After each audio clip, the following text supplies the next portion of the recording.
A list of the topics and content warnings featured in today's episode can be found in the description below.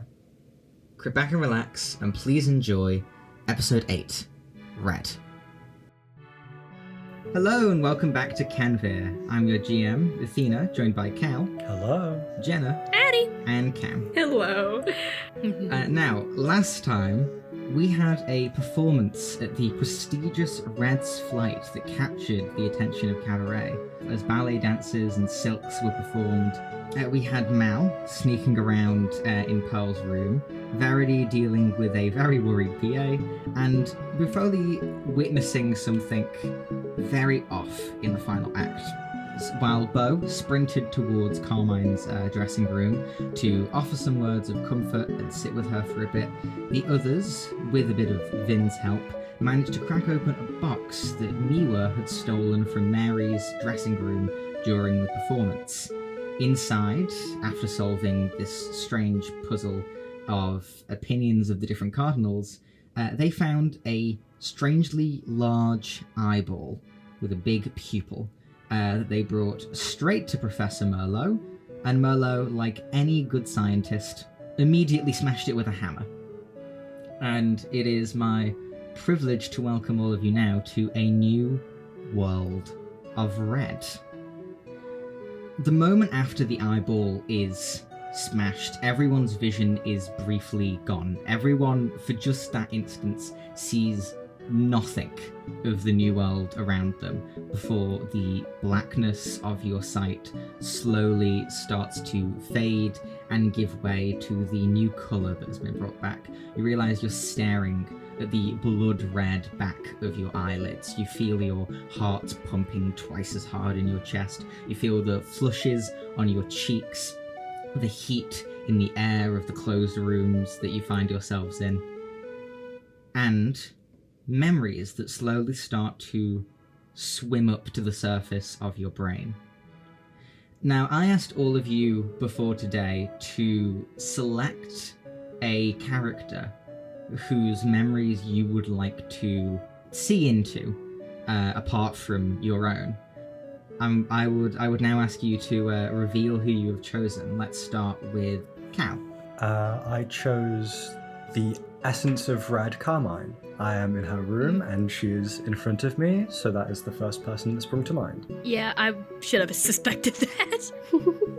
Malinae, who did you pick? I picked Pearl, the pastel of red. And Verity. I picked Malinae. Wonderful. Wow. I could not have fucking anticipated that one. What a curveball. What a curveball. As memories bubble up to the forefront of your brain, first of all, it's your own memory that appears first. We, as an audience, along with Buffoli, sit inside of Beau's head years ago in a memory of deep red. Beau is 19, and this memory is full of yearning. Buffoli, the harsh red of the back of your eyelids begins to fade before you find yourself in the midst of something that I imagine you remember quite well. Mm-hmm. You are talking to, of course, a character that we have not met before. Lorelei stands in front of you. You see that she has tears in her eyes. You see that she has anger on her face. She's yelling something, but your ears are almost blocking it out. What is Buffoli doing or feeling in the moment? Buffoli is a lot more reserved than he's appeared before, or, well, in the future of this scene. He's a lot smaller in stature, less because of having grown, but more so less confidence in his current situation. He's feeling not great. It's less of a conversation and more of a thing that you anticipate but you don't really like to hear. The sound around you begins to seep into your ears. You can hear the hurt in her voice as a tear falls to the ground. She sort of shakes her fist angrily as her words start to come to fruition. You were gone, Buffoli. Where were you? A year, was it? More? I'm sorry, Lola. I just... You left me. I didn't mean... I didn't mean to.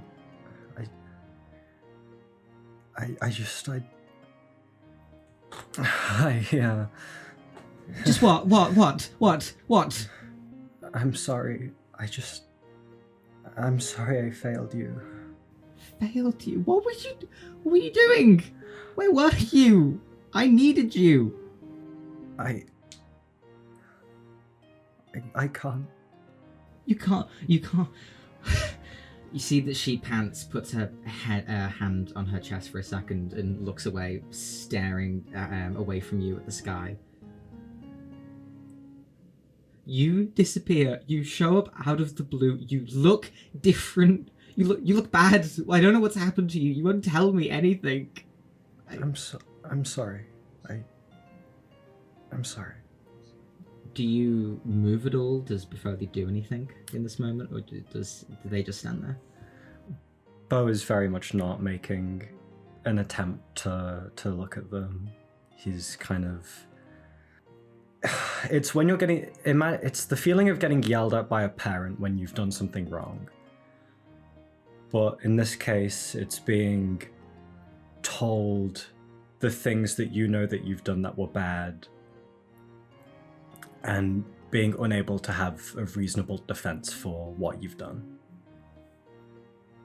Or not, at least not one you can say.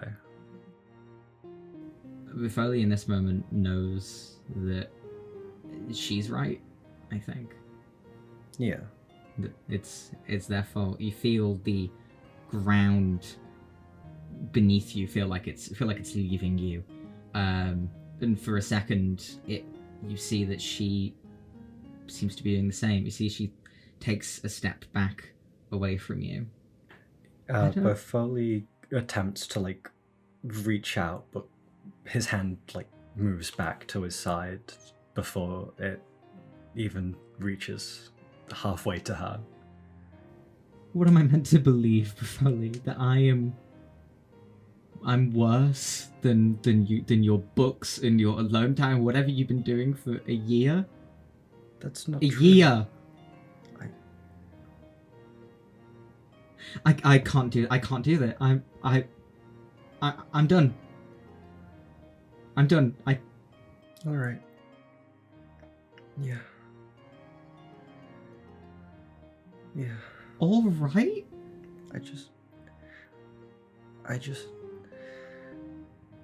I'm sorry. I had a future planned. I thought we would go. You see that she chokes back a sob for a second, turns around, wipes an eye with a hand.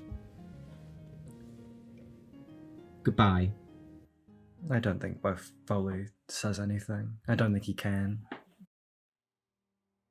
You see that as she leaves, the sinking feeling in your chest that this is not a see you later. This is a permanent goodbye as she steps away from you.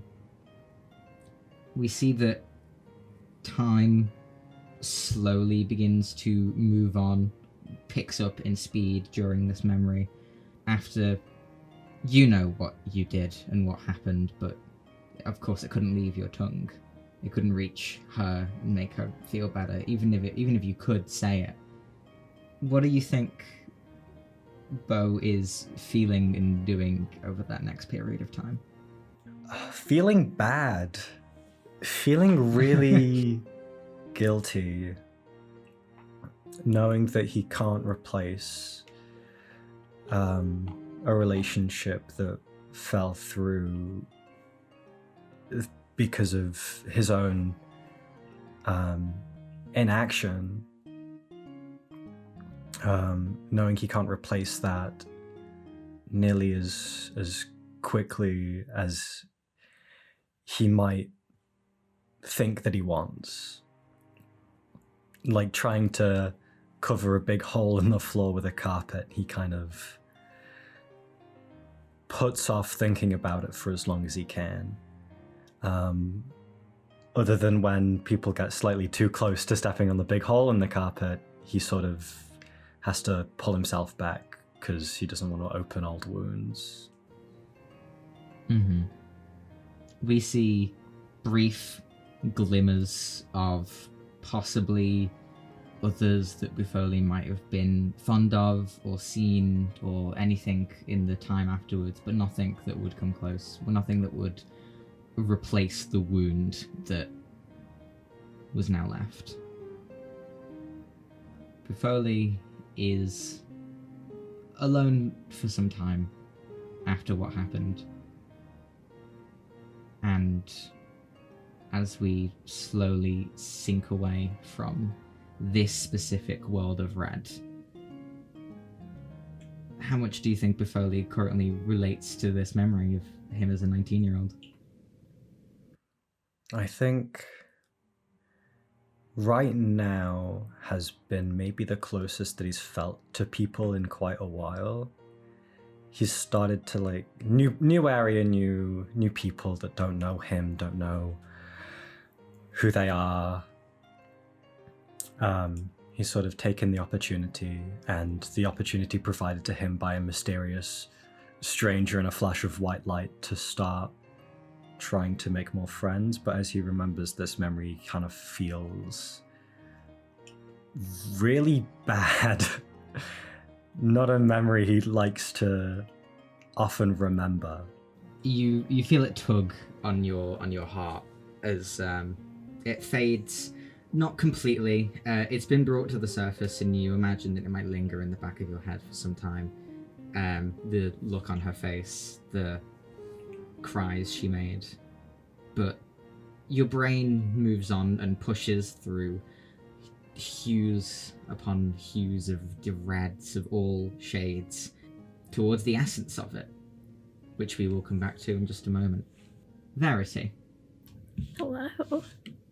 We push into Verity's memory of a time more blissfully ignorant, perhaps.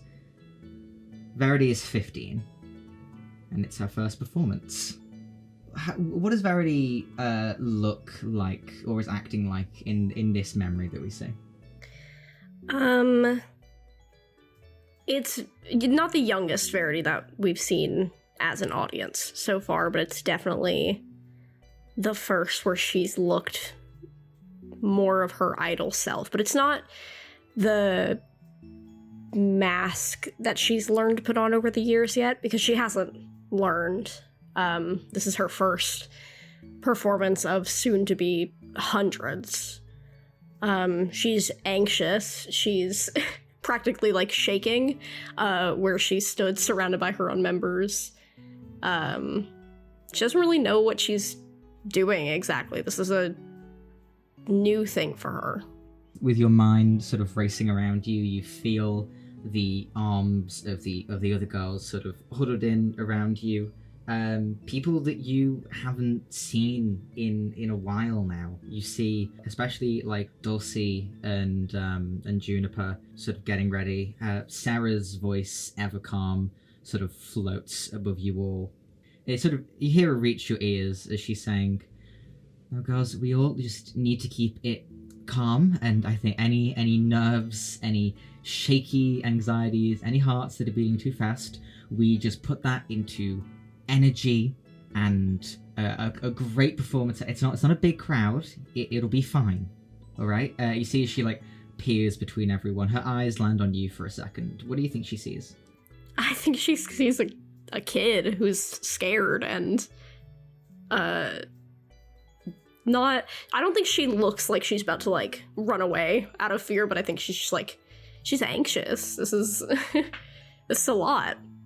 You see that Juniper sort of squeezes your upper arm for a second to like get your attention and ground you partially. As you see, she just gives you a big smile and says, "Hey, break a leg, be fine." Yeah, we'll be fine. It's fine.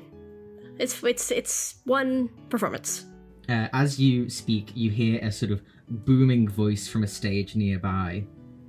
And making their debut performance in front of a live audience, a group of the most talented girls in all of Canvir. Please put your hands together for, you see, Miwa for a second goes green in the face before she sort of swallows and goes, ah! And everyone starts to stand up as they shout Prism, almost like soldiers at the first sign of a drum beat, get into line and immediately find yourself falling into the rehearsed moves that you know. You see, as you walk towards the stage entrance, you see all of the PAs, but mainly in this memory, Emmy giving you this big thumbs up. You don't see Blanc anywhere around you currently, although part of your head imagines that he's probably in the audience somewhere or somewhere deeper backstage. What is Verity's first time performing like? It's not perfect. It's they can prepare all they want, but it's not going to be a perfectly polished performance because they're new to this. They don't all fully know what they're doing, but it's entertaining. I think it's something that's probably, idol groups I don't think are a new thing, but I think Prism is certainly an oddity that catches people's attention. I think that the most drawing thing is that they all look really happy while they're doing it. I don't think that you can really see the nerves once they actually start. You spend that brief time on stage that while you're doing it feels like it's going on forever, until you sort of blink a few times and the songs are over, the crowd is cheering, everyone's smiling next to you. You end with sort of arms widespread, this big smile on your face, your jaw sort of hurting from the grin you've been keeping up. You see that across from you, in the sort of ending position, Miwa smiling back at you. And for a moment it feels genuine. You see like the look in Miwa's eyes seems like she's happy, and she is happy with you and happy with herself and happy with you. There is this sort of long moment of the cheers and the applauses, and I think Verity feels high in this moment almost. Very much so. That happy memory of the first time that wasn't perfect, but no one actually broke a leg, and everything went well and rocketed your career to where it is now. It lingers behind drawn red curtains as you have decided to look at one of your new friends' memories. You look into Mal's head, as does Mal herself. Really? Sorry, invading. My bad. Just scoon through. The reds Behind of you. this memory fade from the bright scarlets of theatre curtains and the near pinks of Verity's glittering outfit and lights around her to a dull drab crimson. There is a wet noise in the background of your head, Malinae, as you remember being 21 and you remember meat. What do we see Malinae doing in this memory? I think, well, first of all, I think the most important part is Malinae herself, not just what she's doing. You see that her body is completely different. Her hair is cut like pretty much above her shoulder, almost to where her jawline is. Her body is thin, skin and bone, sporting literally almost no muscle at all. Her eyes are sunken in, her skin is pallid, clammy, and covered in these bruises and poorly healed scabs. And as she drags this body down the stairs, her breath is shallow, and she's like sputtering and trying to form like a coherent thought out loud and failing terribly. Like you're hearing like, oh,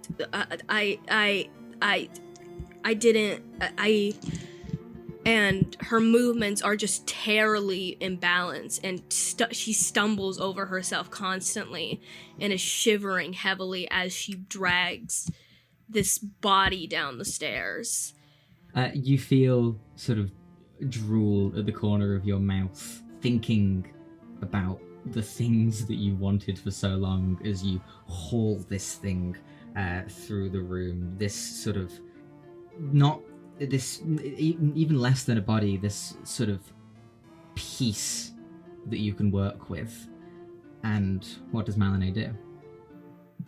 She takes this knife and she just starts cutting off the limbs of this body, just chopping them off, just like fully.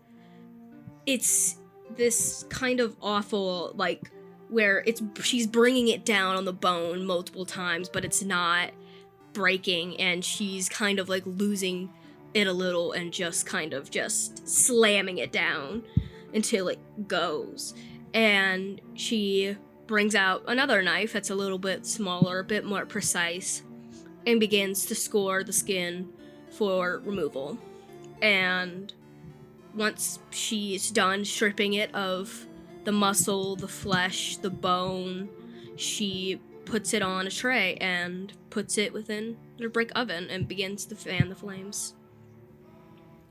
And it smells good. Your stomach feels like a almost growling monster within yourself as you stare at this thing. You keep the flames going, you smell the aromas coming off, some things that meat shouldn't ever smell like, but in this mind that has been without food for so long, you remember all the things that you've cooked.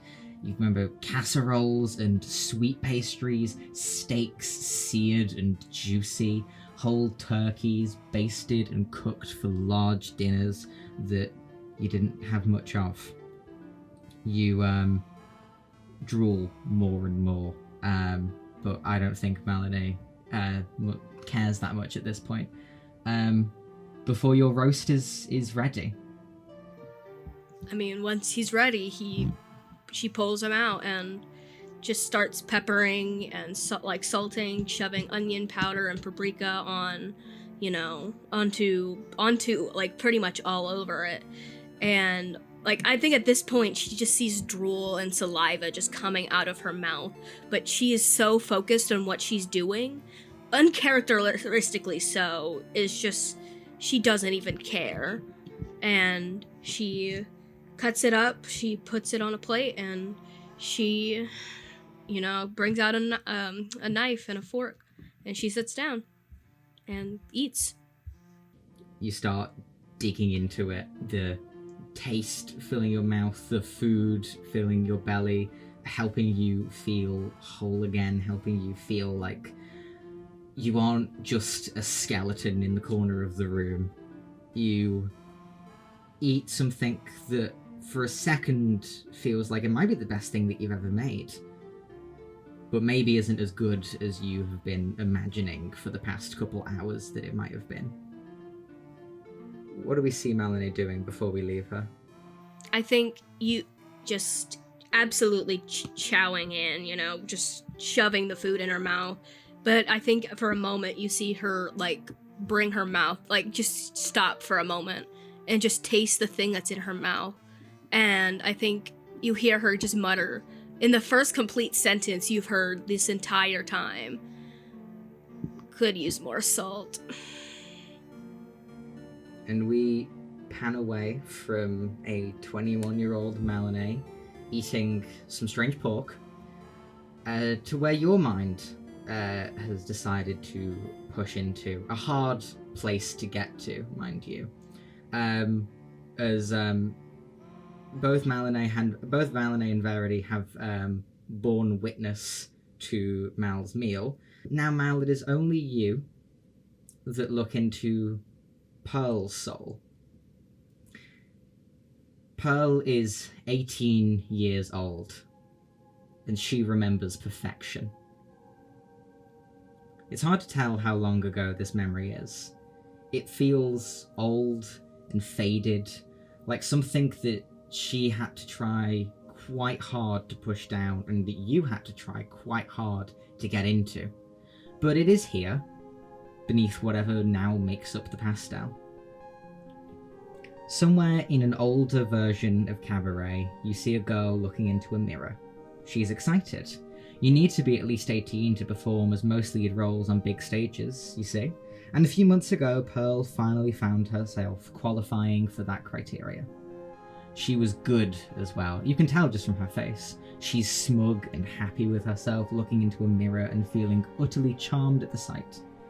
She thought she was good. Her mother told her that she was good. The judges and directors who sat on old chairs in old spectacles thought she was good. Why would she think anything else? Her reflection is beautiful. There's not a blemish on her face. Lightly pink hair frames a perfectly carved face with long lashes, bright eyes, feathery earrings dangle from her ears, and an expensive necklace fills the empty space made by the low-collared dress. Another woman stands behind her with red skin and dark hair and hands working away with brush and product to make her pretty face even prettier. Pearl doesn't know her name, but she doesn't need to. She knows her lines, and she knows the critics. That's everything she needs. The stylist seems to take a moment, stands back and gives a small bow, then leaves the room. You see Pearl sighs, glancing at her hands, and then at the script in front of her on the desk. She takes a moment. She hears her mutter to herself, "How strange." You see that she picks the script up and begins to flick through it, skimming over the black ink with a very confused expression. Had that always been the line? Surely something was off. She knows her lines. She's good at this thing. She knows she's good. "Excuse me," Pearl calls out, to no answer. The staff are on break, giving talent some relaxation before the audience. You see that she sighs and glances at it again, and out of curiosity, reads onwards. She's at the last scene of the play, though she swears it was Act 2 that she was looking at before. Act 3, Scene 6, Pearl. Oh, they'd named an act after her. She must have been that good. Pearl smiles and reads on, her face growing more confused. It starts with stage directions of her looking at a script, then her first line, "Excuse me," followed by a line by another character, an unnamed character. The margin where the name should be is left completely blank. "Oh, sorry there, miss. Would hate to distract you from your work, but I have an opportunity for you." Pearl's eyes widened as the script directed, and she slowly stepped a little towards the stage.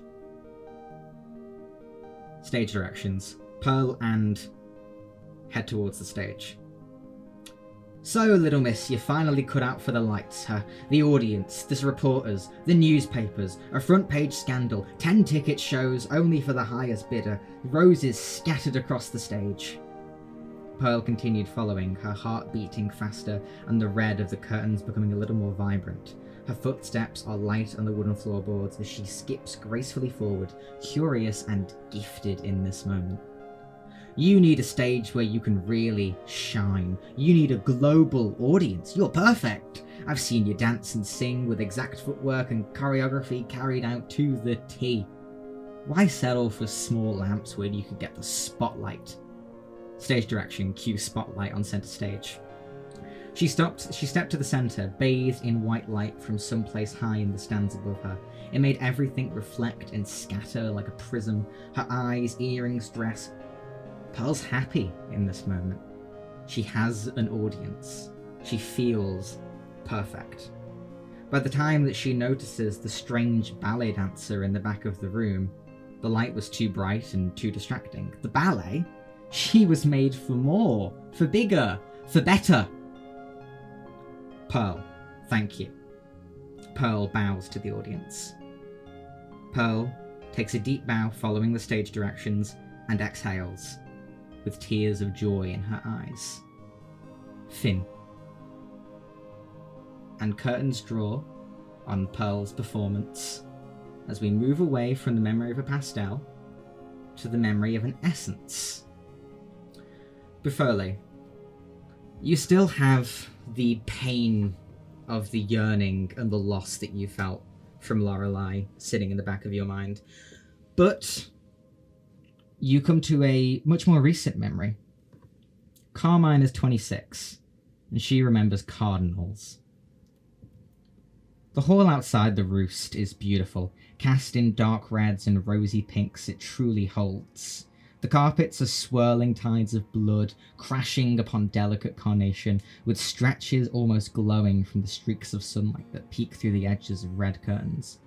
Carmine is sat outside the hall, looking much less stressed than you've seen her previously. Her eyes are big and glittery, and she's dressed in less expensive clothes that sit a lot more comfortable on her. You can hear more muffled voices from inside the roost, often peaking just loud enough to hear snippets. Where is he? I've right to know. For the last time. Put blades away. Did this? Maludum? Let's not point fingers. Carmine stands up, sick of the yelling from inside, hearing her mother trying to keep heads cool, and while she undoubtedly was not cool herself. The window is very distracting, at least. It is this sort of stained glass that she pulls apart the curtains to look down on Cabaret below. She smiles at the city at her home. Blaring neon signs from the centre of Step Street, inviting every possible customer in for a drink or a meal or a good night.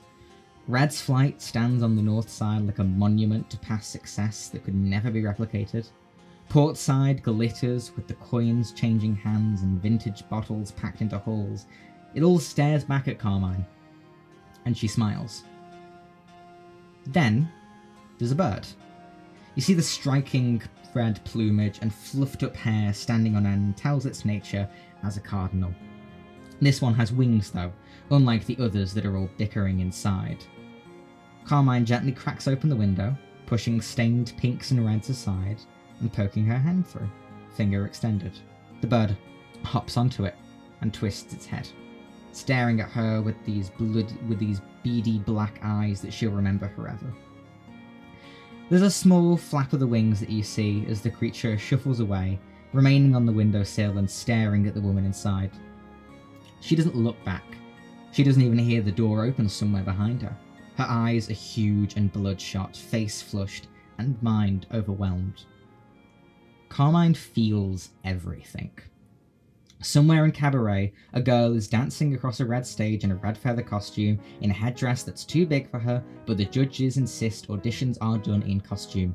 She lands the first step perfectly, bounces to the next, spinning in the air and landing with the smallest of flinches. She takes another leap, raising her hands, and lands much better. Her mother glares at a child she's loved for all their time in this world. He's being a nuisance. His face is happy and laughing, but his hands are drenched in the guilt of his crime. Theft. The mother demands he puts it back. He giggles, her voice rises. She's been shopping for hours, doesn't need the trouble of bouncers, needs to get home soon, hates the cold, and she's seeing her mother later today. The boy doesn't like the shouting. He cries and drops the toy. He's only 3. A fire crackles in the hands of a teenage boy, tossing objects drenched in liquor he'd rather have drank than light a flame. The heat can't bother him too much before it's thrown in the air again, and more guests cheer and hoot from behind glasses filled with their distractions. Distractions from disappointing their mothers, from failing that project years ago, from not being pretty enough. At least he has to work at the bar for them. They know they're better than him. A woman with red hair gasps, her back pressed up against a wall, and she feels her girlfriend and knows, at least for this fleeting moment, there is love there. It's physical, yes, but the woman hopes that there's something emotional and mutual between them. The other woman knows that there is. A blade finds purchase inside a great furred beast in the bloody tundra, adding more crimson to the snowfall. The creature's life leaves in seconds as the red flow of vitality to its necessary centers stops and clots and spills. The hunter hauls the fresh corpse over her shoulders and calls out to her friends. They're thrilled that she's a killer, and she's proud of her single slash. But the chase is over, and her blood is starting to cool. The ground is hot near the foothills of old volcanoes in the sunset peaks, and people bathe in the springs, vulnerable and warm. Lovers hold each other while families ensure that children are bathed, all feeling the dragon's warmth years past its death. Happened! You Carmine comes back to herself with a cacophony of yelling in the room. You see her mother, horror-stricken and gasping. Merlot stands in the back with a hand on her chin. Rosa looks concerned and takes a step forward, but Marva puts a hand on her shoulder and keeps her still. She looks curious. Blood Money grins wide, and Mary hasn't stopped yelling. You scheming little bitch! This is your play? In the roost, no less? My brother is gone, and you do... I was saying hello to her, but... Mary gets in her face, tears streaming and anger bubbling up inside her. Anger that Carmine can feel just as much. You don't deserve it. Leo was good and kind and talented, and he's gone. Oh, so you can come in? I think that's quite enough now. Merlot starts to butt in. The girl with 2 left feet is our essence. Give me a break.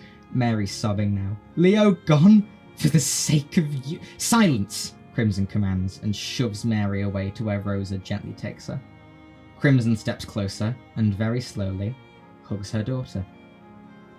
I'm so proud of you, Carmine, she whispers, for the first time. A tear glimmering red falls down Carmine's cheek. She hadn't done anything.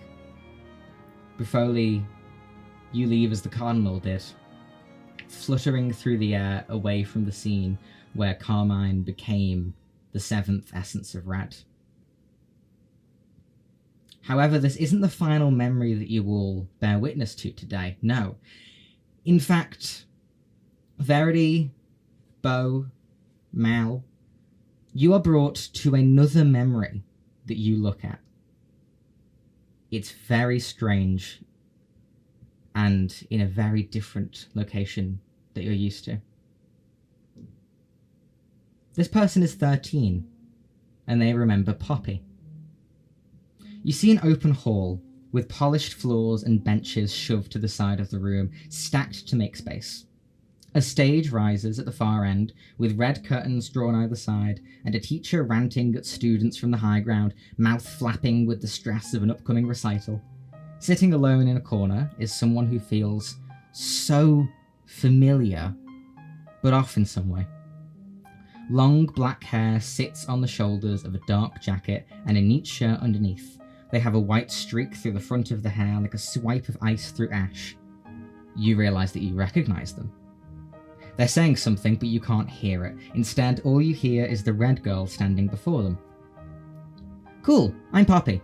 Her eyes are like balls of fire staring down, not with rage, but with this red-hot determination. You know she just told us to pair up, right? The other stumbles over their words, responding in a murmur. Right, yeah. Sorry, I was sort of zoning out. They scan around the hall, frown growing. And now everyone's already partnered up. Duh! Why do you think I'm over here? To watch you sit on the floor? A hand shoots down towards them, painted red fingernails close to digging in as she lifts them up. Oh, do you not have a partner? Aren't you? They're quickly cut off as she rolls her eyes and interrupts. Yeah, I could have any partner in here. She glances over at a couple of boys, the ones they'd always avoid running into. Despite starting to practice with other girls, a couple still threw glances Poppy's way. But why the hell would I go over there and get fawned over? Plus, this creates more rumours. A wide grin fills her cheek as she waits a beat, and then laughs at the blush on the other's face. Rumor? Oh, relax, I'm kidding. Kind of. She starts dragging them over, making sure she doesn't get tangled in her own scarlet skirts. Now, come on, it's Act 2, Scene 5. They fumble quickly through their script, searching for the scene. You see it's deep into a musical, but this scene luckily doesn't have any characters singing until a few pages in. Now, how about I'll be Tom, and you be Essie? She points out the characters on the page. It's clear that Tom has more lines. That sound good? Then, when you're getting in the groove, we could switch. She did a small dance, moving their arms back and forth to grab their attention. Oh yeah, sure. Their eyes linger on the pages and Essie's name before giggling at her little dance. Okay, we've still got 2 hours. You don't see the rest of that 2 hours, however, as colour begins to fade back in the harsh, bright red that filled your vision when the eye was first smashed. The black that comes in a few seconds later is not the black of all of the colour fading away. In fact, it's the deep jet black of a silhouette. You find yourselves all, as included, in fact. You can see each of yourself. You're standing in this strange cloud-like domain where everything is shades of red and pink. The four of you are standing there looking however you did when we last left you in the world of Canvir. And walking into your vision, you see the silhouette of a woman. And it is only the silhouette. It is matte black. Seems to be a middling height woman, long hair. You see wearing at least something with a skirt, heeled shoes. This jet black silhouette has two tiny white pinpricks for eyes and glances between you all. Well, ain't all of you a funny bunch? Can I throw up in this dimension? Yeah, you can. Yep, I do that. You will see Malinae vomits. Okay. Appropriate response. Who are you? Okay, am I really that sickening? That's so rude. Who are you? Are you the lady from the vision? Am I You teamed up with the other one. I don't think I'm a lady that's appeared in any of your visions. I'm rather curious that in this wonderful moment where this has returned to, and you see as she says this, she pokes at one of the red clouds and it gets like sort of stuck in her finger and swirls around it. When this has returned to the world and you're all greeted by the most red things about you, you are able to look further than you're allowed. Who are you? Sorry. I'm me. It's Nice not to an meet answer. you. I'm Bafole. Wonderful to meet you, Brufole. Now, this is wonderful and all. Red being back. You must all be so happy. I'm sure all of your memories that you just saw were incredibly happy ones. But that's beside the point. If you want to make sure that everything is okay, you might want to get to the top of the aviary pronto. And that's all I'm going to give you. Don't worry about that. You see that there is a sort of tilt of the head, and she brings her hands up underneath her chin to pose almost cutely. Ew. Before you see she waves. Top of the aviary. Good luck to you all. She fades from that. You all fade from this strange red place. You are back where you currently were. Bo, you are in the room with Carmine, sat next to her with her sitting on the bed. I don't know my directions. The other two of you, you are staring at a desk that is this dark mahogany that has been drenched in deep grey, gunky blood. Bo, we'll start with you. What are you doing this moment? After regaining to his senses, and I assume seeing Carmine in front of him in full colour. Yes. You see Carmine. You see the red hair, the different shades of red in the plumage of her hat, the flowers all around her outfit, the long, fiery red skirt. She's wearing mostly like blacks and reds. She looks at you with a sort of stricken look on her face. You know what she's just seen. Well, I would love to stick and chat. You really do look wonderful, but I really have to get going. He gives her a quick hug, pat on the back. You did great out there. I'm proud of you for your performance. There's a little like 2-finger salute. Thank you. Wait, did you do this? What's happened? And then he's already off. Okay, you start sprinting. Where are you Oh fuck! sprinting I should have asked her. I should have asked her which way the aviary is. Fuck. Shit. Oh shit. Oh fuck. Oh shit. Oh fuck. I walk. Try to make my way towards the aviary. Cool. You start running towards the aviary. Once you're outside of Red's flight, it's not hard to find. It's the biggest structure in Cabaret. Oh, is it the big one or is it just that misnomer? You look to the west side of Cabaret and see these tall onion domes that you start sprinting towards. The other pair of you, once you return to this world of red, you see Merlot stands in front of you. She's wearing sort of wine reds. You see the sort of like some of the color of her skin has begun to come back now that red has returned. You see that she's staring at the grey gunky blood on the table and goes, exactly as I thought. All right, no one panic. Everyone, let's stay calm. What do Verity and Mal look like right now? Melanie looks sick to her stomach, like she just threw up.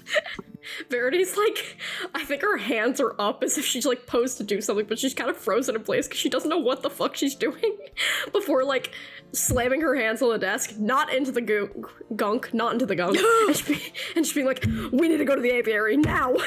We need to go to the aviary. Very good news. You're already in the aviary. Right, we gotta go to the top of the aviary. Go to the top. The top? Okay, Yes. This seems rather urgent. Malene, but before you see that, like, as you're beginning to leave, Merlot very quickly rushes over. Az has already started to sprint. You see Az now in full color, wearing like a decent amount of reds. There's some red roots to his hair that you can, now that color's back, you can tell that his hair seems to be like quite badly dyed black. You see that he has this huge sleeve. The sleeve tattoo that you've seen many a time, but this time in full color, mixtures of sort of reds and pinks and some other colors that still remain grey, but a lot of it is returned. You see that Az starts sprinting off and going, I know the way to the roof. Okay. As you start leaving though, Merlot reaches over. You hear her unhook something metallic. A cage, like a cage door opens. Mal, you hear a as something lands on your shoulder. A colossal black raven with an incredibly bloody beak and bloody red tips to the end of its feathers. Held in one of its talons is a sealed letter. Okay. You see that as you take it, Merlot looks and goes, I wanted to give you this immediately, but then you came in with the eye, and I believe this is from Salem. You notice as you go to break the red seal, the seal has already been broken. Just a thing that you can note. But as you look inside, you find it's a short letter from Salem that you sort of skim over quickly, written in her hand. You see that Salem has said, "My dearest Mal, the others have returned after a long journey and a daring escape from Cabaret. I am aware that you may need to spend some time there, but as a pastel is currently present, I would rather not enter of my own volition if I can help it. Keep doing the good work. In fact, you'll find attached with this letter is something that I thought might help you keep doing the good work. I thought it would be a good gift depending on how this mission has gone, but it seems like you may just need it anyway." You see that inside the envelope is a small, slightly rusted pair of metallic, like, hairdressers scissors.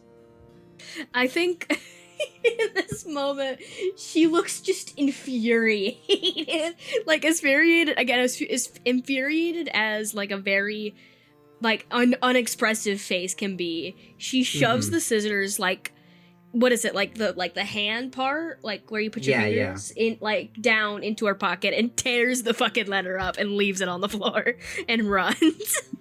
Cool. You run. You see that Merlot doesn't say anything. You see she just sort of peers out of the open door, watching you sprint off. You see that, like, after that brief delay, you guys are running through. But Foley, as you're running through, it almost feels like for just a second you're having a bit of a lucky streak. You're, like, running through streets, a car manages to get out of the way just in time, a small group of people break up from walking together on the road, and you can just keep going straight through them. As you make your way towards the aviary, you see, with the other three of you, as you are climbing the steps, Az is sprinting, red in the face, panting, but he looks back and goes, "You guys saw all that, right?" Yeah, we saw. I don't think we need to address it. We saw it. Yeah, okay, I could, we'll probably talk afterwards. You see that he nods. Verity, would Mal notice anything about how you're looking at her? After you Verity see has Mal's not memory. looked Malinae in the face since it happened, which I don't think is like the most like jarring things. I don't think they're like Mal is taller than Verity is, so obviously her eye line is not at the same spot, but she specifically has not looked at Mal's face, nor has she looked Malinae in the eyes yet. But that can be attributed to panic. Yeah, I don't I don't think I'll notice it just yet. You guys sprint up the stairs, heading your way towards the roof as fast as you can. Can I please have you all roll initiative? What? What the fuck? Hey, And I didn't know we were- and Cal, I'm sorry, Cal, but can you roll with disadvantage? Oh, fuck. I was hoping that would be like 7 rounds late. I get that once the fight's already over. What the fuck? I got that one. That's huge. In that one, cool. I got a 19. I got a 17. And Az gets a 10. All right. This is what you're all looking at, Oh, that's a pretty big guy. but I actually need to move you. No, he's actually really big. Oh, hey buddy, I don't like you. What the fuck? Yeah, we're fighting, guys. We're fighting in the hidden Mickey. Fuck off. Mickey Mouse. What the? Mickey Mouse. Okay. Monsieur Michael. Okay. I'm gonna bring us back in. I'm gonna bring us back in. No, Mickey Mouse. I'll keep us back out. Okay. So, you guys sprint up the staircase towards the top of the aviary. Bufoli falling behind, but as you guys are racing up the stairs, you hear the doors going and the jingling of bells as Bufoli tries to make their way up. As you arrive on the roof, you see this huge red onion dome on this central tower of the aviary. You know the Red Roost is only like a floor or two below this, where the cardinals meet. You see there is a crackle in the sky, and the grey clouds above you almost seem to be moving down, before you see landing with a giant sort of crack with these huge 4 talons digging in and these massive wings open up behind it, is an entirely jet black dragon.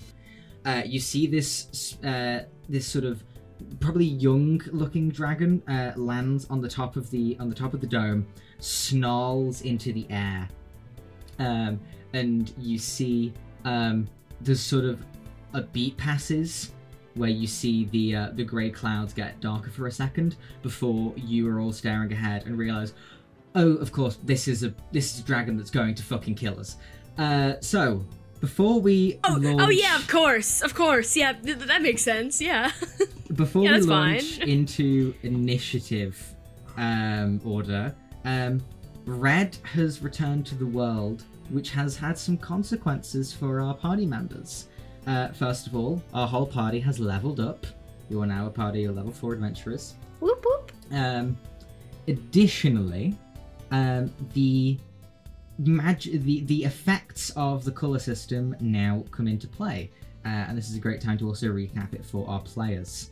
Any effects and spells that are red will force a creature to do red saving throws as usual. However, if the creature fails the red saving throw, then you are allowed to inflict one of the 8 red effects from our wonderful table of red effects onto the creature. I can explain the specifics of different red effects when they come up. You may do this whenever something fails a red saving throw. Some of them are positive, some of them are negative. And white spells, anything that is a white spell in effect, because only red is in the world, that simply means that the white spells, if they randomly become red spells, will do a random red effect. So just as a reminder, for the white spells, you'll need to roll a d6 to see what color the white turns into, and then if it's red, it can do a red effect, but it will be a randomly chosen one, not one that you choose. Just so everyone is in the know about how to do this and accidentally not give your enemies healing or something. The final little thing is that all three of our PCs now have their respective main magic items. Bufoli, your mask glimmers in your hands, almost begging for you to let it out as a sword and play. You feel some part of it. Now that a colour is back in the world, everything in this world has colour entrenched in its being, and it's the same for your items. This thing yearns for its aspect of red to be returned to it. Verity, your light stick is glowing in your hands. It is currently this sort of brilliant white light, but wouldn't it be better if it was pink? And Mal, those scissors, that wonderful gift from Salem in your pocket, it begins to, it almost feels like it's burning a hole in your pocket from heat and from a bloodthirst. All of our players have received quests for what we will be calling quest items, and if they are able to complete these quests, they will return that coloured aspect to the item. Now, let us launch into combat. You see this huge black dragon sits on top of the dome, on the very top of the aviary, snarling at you. This thing that strange silhouette of a woman seemed to warn you about. We launch straight into initiative with you, Mal.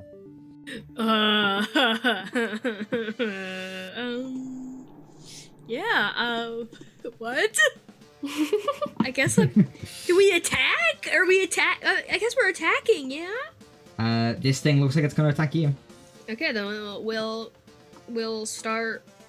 I guess we'll start with a form of dread. We'll become freak form. Activate. You go into your form of dread. How does the Malinee from the memory we saw compare to Malinee when she's in this form where all of it's gone to her head?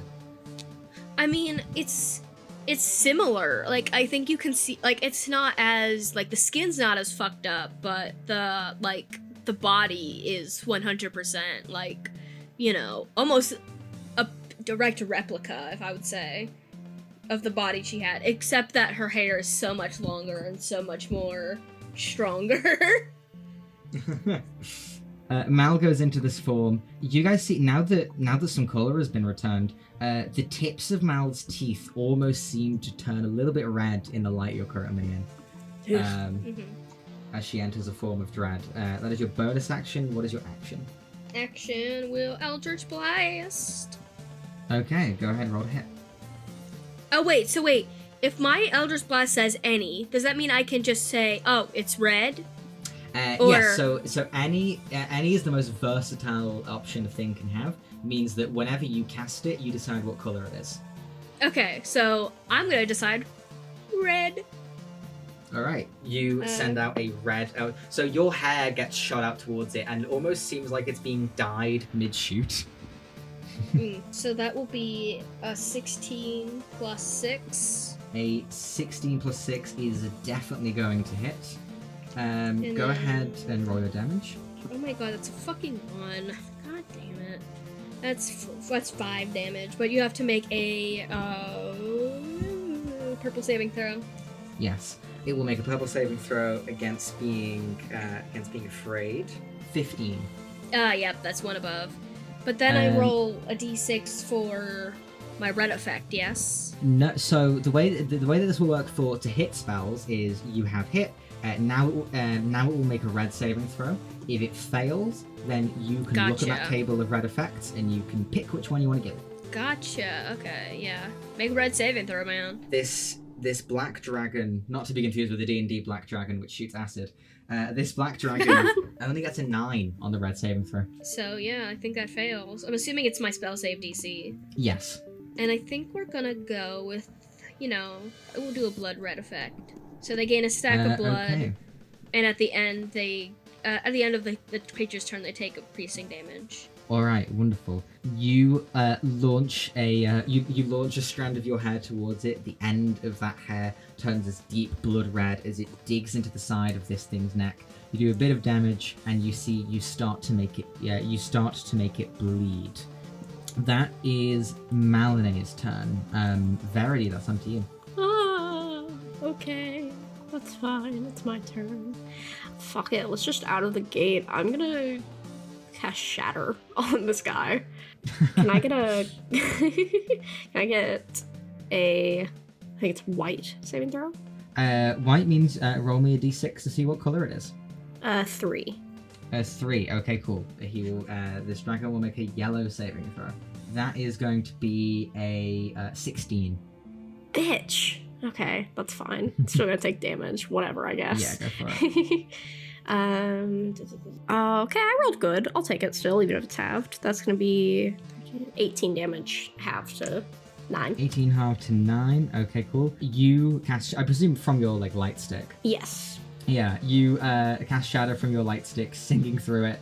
You see the noise sort of explodes around the dragon. It puts its wings up around where its ears would be. But you see your shadow does catch a bit of the onion dome in it, which like splinters and cracks from the spell. Sorry. Is that your turn? Yes. Okay, that is onto the dragon's turn. We should have moved. We're fucked. It's gonna blur women. No. We're so fucked. We would have moved. Move! You can still say you can move! Get out of here, Verity! Get out! Verity, would you like to move at the end of your turn? I'll allow it. Yeah, honestly, get me the fuck out of here. Go ahead. I'll probably just pass through as to head more to the left. You see this dragon leaps into the air off the cracked thing. Bufoli, you're running up the stairs. You hear behind you a massive thunk as this dragon lands on part of the roof above you. You see afterwards it is going to take some more steps this way over the castle wall. I am going to... Bo turns around to face the dragon and is like, oh, I knew I was getting too lucky. Bo is too far down to be hit by this, but this dragon is going to use its breath weapon. Breath weapon. Where we now... Mal looks like that dog looking off into the sunset. Okay. You see this... it opens its jaw and a 30-foot cone of jet black shadows and darkened greys shoot out and bathe you and Az in this just complete darkness. This is an attack using black as a color, which in this case is effectively it's going to target the color that you have the least of, i.e., your lowest, your smallest color. What is very so Az is going to have to make a green saving throw. What about you? Yo, that's my guy. We making green saving throws over here. Malinae also makes a green saving throw. Az is going to get. Az gets a 13, which just passes. I got a 2. Oh, honey.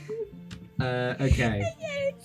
Malinae, you are hit for 17 points of necrotic damage. A Brazilian damage. Bazillion damage. Az is only hit for 8. Are you resistant to necrotic in this form? Wait, hold on.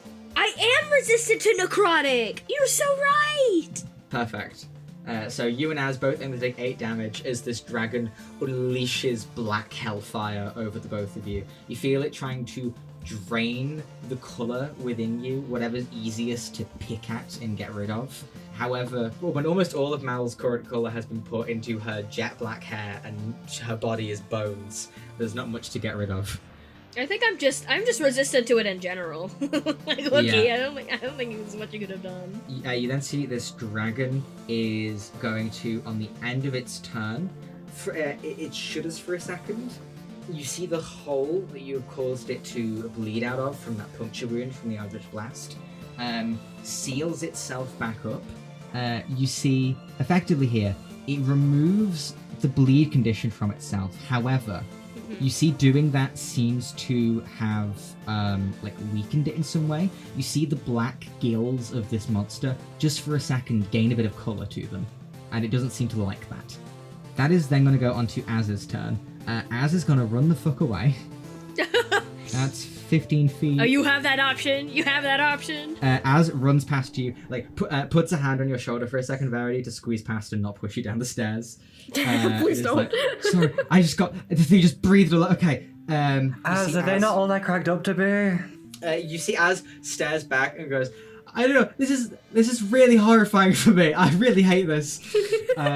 You see that Az runs his hand along his tattoo and is going to cast a red scorching ray.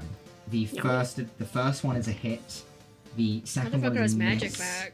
and the third one is a hit. You see 2 beads of pure red fire hit the side of this dragon, dealing a total of wow, you were pretty good there.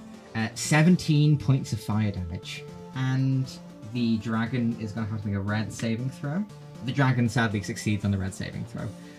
You see that Az looks so conflicted. Az looks horrified to be casting damaging things on the dragon, but at the same time did it out of instinct, and then kind of looks at his tattoo and goes, "Holy shit, my spells! Oh my god." Bo, that's You're your turn. cured. Sorry I'm late, guys. I was a bit far away. The dragon turns around and snarls in your face. Hey, look over there! I point 20 feet in a direction, and then I misty step to be there. Wait, hold on a second. Something tells me I've done this wrong. I'll go up here. Okay, great. You teleport. You disappear into a puff of sort of white grey smoke and appear behind it. He was in 5 feet from where I disappeared from, so that would be a yellow saving throw. That's a failure. He's gonna have disadvantage on hitting people who aren't me for his next turn. Or until the start of my next turn. Until the start of your next. Okay, wonderful. So when I pointed to me, he really wanted to go for me. Yeah, you point and say, look over there, and then you appear to where you've made the dragon look. You see the dragon just stares at you in a way of like, oh, you put yourself in front of my mouth. Okay. That's your bonus action. What is your action? Did Buffalo move, or did he just stay still? Bo teleported up there. Yeah, I Okay, know. cool. Does that count as a spell, even if it's a bonus action? Yes, it does count as a leveled spell. So you can cast a cantrip, but you can't cast a spell. That's fine. I'll get my little sword out. Someone's got an Eldritch Blast. I'm just saying. I do, but I really want to hit him with my sword, so I'll do that. Cool. You whip the sword out from the mask that you've been holding, and you see the very end of it just wants to be drenched in blood. Easy that. That's another Whoa nat one. there, buddy. Another nat. Great. You say, look over there. You appear. You swing with the sword. It cartoonishly clatters off one of the black scales, and the dragon looks at you and just. Ugh. It's 11. Anything else in your turn? Yeah, right? Yeah, I Buffalo kind of thought that definitely getting is here the was a little jester too character. easy. That's why all those cars weren't in the way. Wonderful. Malinae. I'm gonna run away. You move away from the dragon. The dragon's going to take an opportunity attack, but it's disadvantaged because of the taunting staff, right? Yep. Does a 7 hit? No, absolutely not. Wonderful. I skitter away. Cool. A claw slashes out at Mal and just gets tangled in hair for a second. So as my bonus action, I will cast Hex. Okay, cool. I know there's no saving throw on Hex. What ability do you choose to Hex? Bear in mind, this isn't saving throw, this is just check with it. This is just a check, yeah. Probably Strength right now. Cool. You Hex its strength. I imagine this looks like sort of like strands of hair pulling down on its sort of arms and legs and things. Mm-hmm. Yeah. Yeah, kinda. So, and then I'm going to Eldritch Blast. Alright, go Eldritch for it. Blast. 12? 12 damage. Nice. No, not 12 damage! 12 to hit! Oh, sorry. A 12 to hit will be a miss. Your hair this time gets batted away by a hand. Verity, that's your turn. I'm gonna run away again. Okay. 5, 10, 15, 20, 25, 30. Yeah. Bear in mind, squares that are on the dome itself are like uphill inclines, so they're difficult terrain. It's fine. Everything's fine. I did not, in fact, climb the dome. clarification. Since it's an incline, can I still see him from where I am? Or am I effectively blocking myself? You can just about see it from how big the thing is. Okay. You are what? Yeah, you're 50 feet away from it. I'm 50 feet away? Yes. Sick. Eldritch Blast! Lovely. What color is your Eldritch Blast. My Eldritch Blast is green. No, it's red. It's red. It's red. No, My Eldritch Blast it's is red. red. It's red. It's red. Sorry, Alright, on my sheet I have it noted down as green. You make it red. You see this sort of scintillating pink, I imagine, from your light stick. Yep.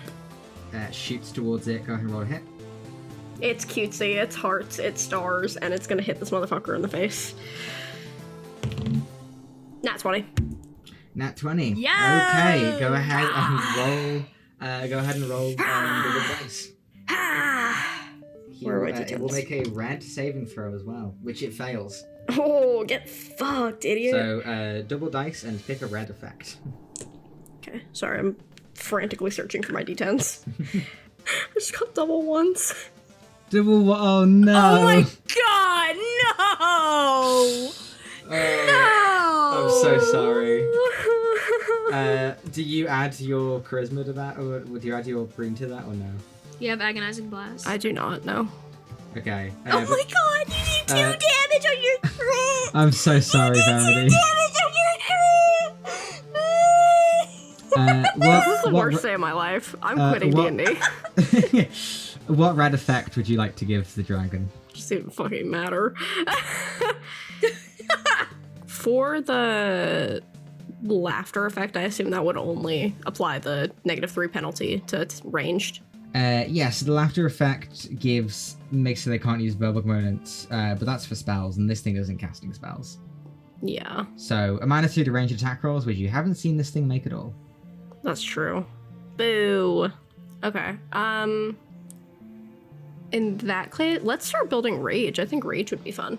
Rage. Okay, you put a stack of rage on the target, so everyone is aware. If the dragon gains 3 stacks of rage, the dragon will enter a moment of fury with a -4 to AC, where they must spend the next turn running at and melee attacking the nearest creature. Sorry, Melanie. So you see, directly in front of your eyes, Bo, this dragon gets suddenly a lot more angry. Gulp. Is that your turn, Verity? Yeah, it's my turn. Okay, we'll see if the dragon gets. I don't want to talk about it. Probably the worst turn I think I've ever had in D&D when I managed to hit. The dragon does get its breath weapon back, but I think Bo's right here, so it'll attack Bo, I think. I do like how many people are on the Google Doc right now. It's so...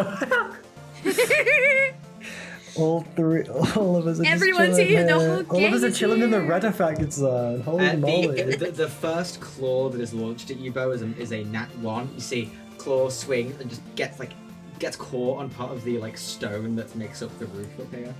And its second roll is also a nat 1. This dragon launches 2 claws at you, both of them nat 1s. You're completely unscathed. At the end of the Shadow Dragon's turn... I would never make a bad decision, ever.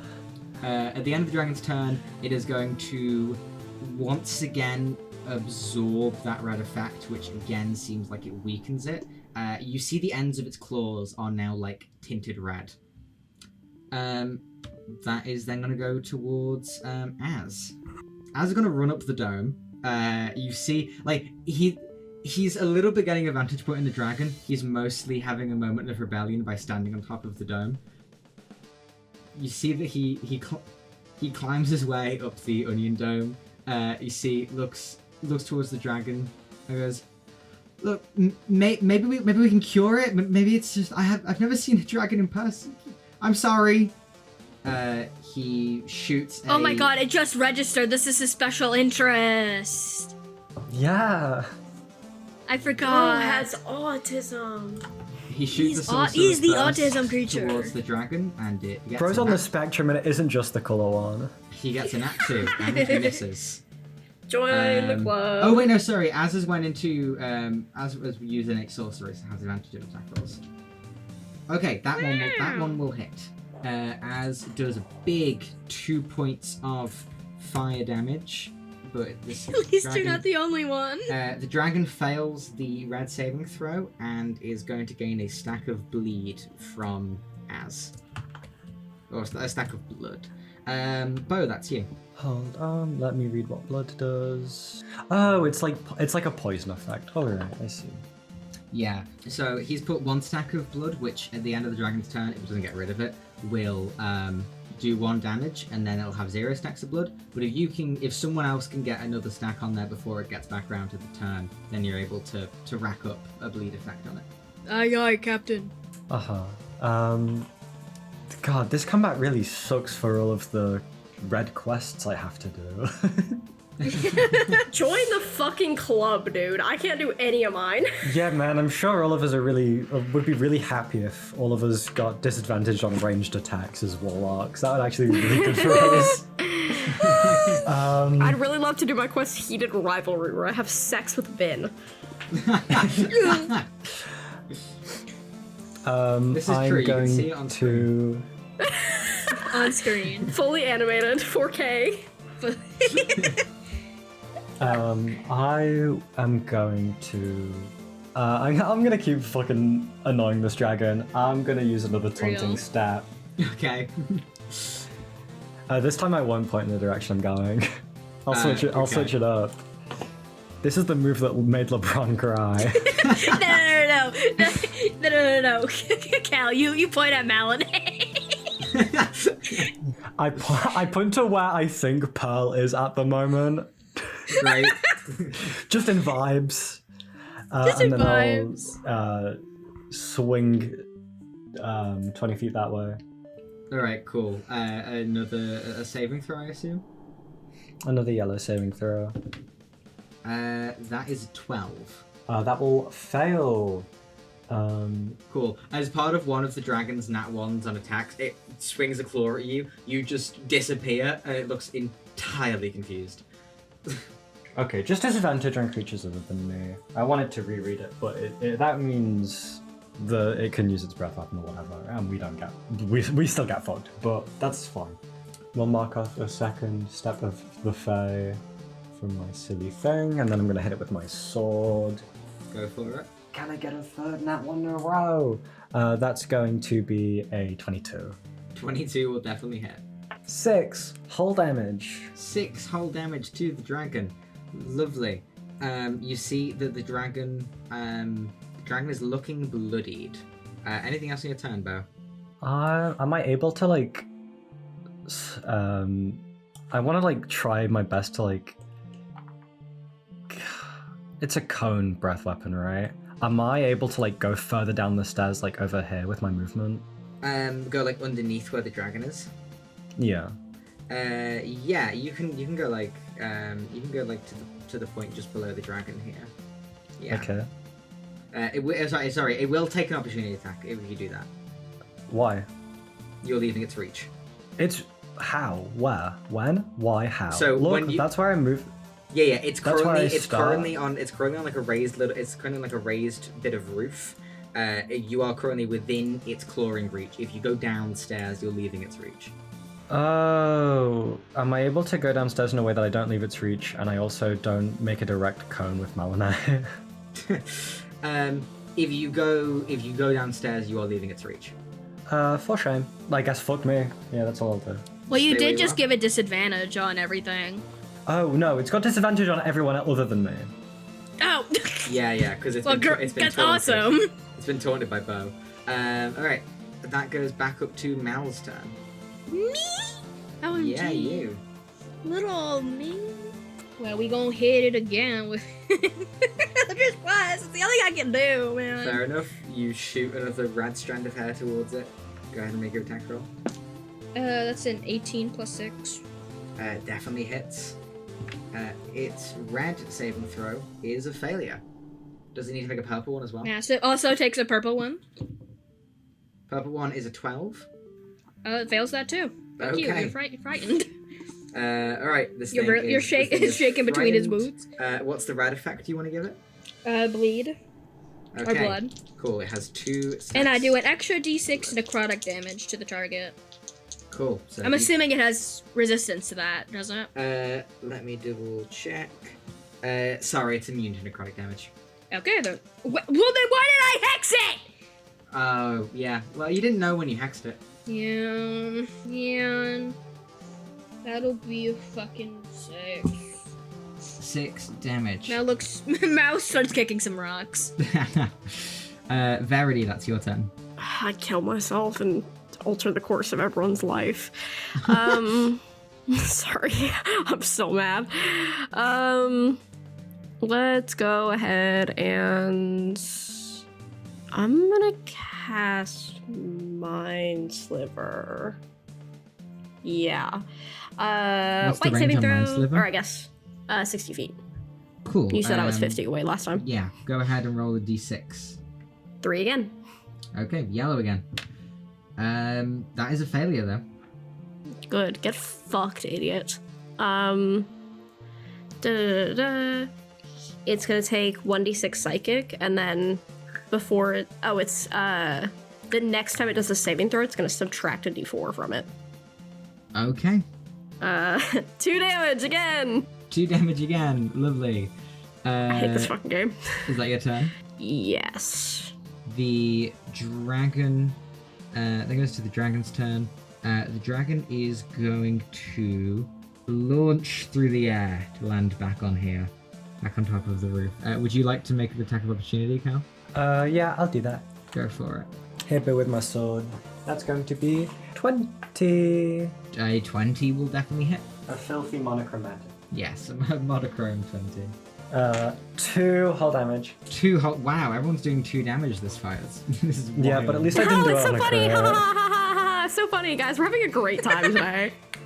I'm gonna go shoot myself after this session. Verity, Verity. I'm what is taking your- myself out back. Verity, what is your lowest color ability? It's a tie between purple and blue. Okay. Roll whichever you'd like, as it breathes black fire over you. Az rolls a green saving throw Fuck. and fails. I fail. You and Az both fail. Okay. You and Az both take 16 points of necrotic damage. Ow. Az is looking really bad. Az is mortal. I'm fine. As you see, Az puts up his arms in front of his face, and you see is like panting and trying to keep himself calm. That is the dragon's... I'm gonna cast Hellish Rebuke. Oh, okay, cool. What saving throw is that? Red, I believe. Red saving throw. It succeeds. So no red effect, but it Fuck will her. take half damage.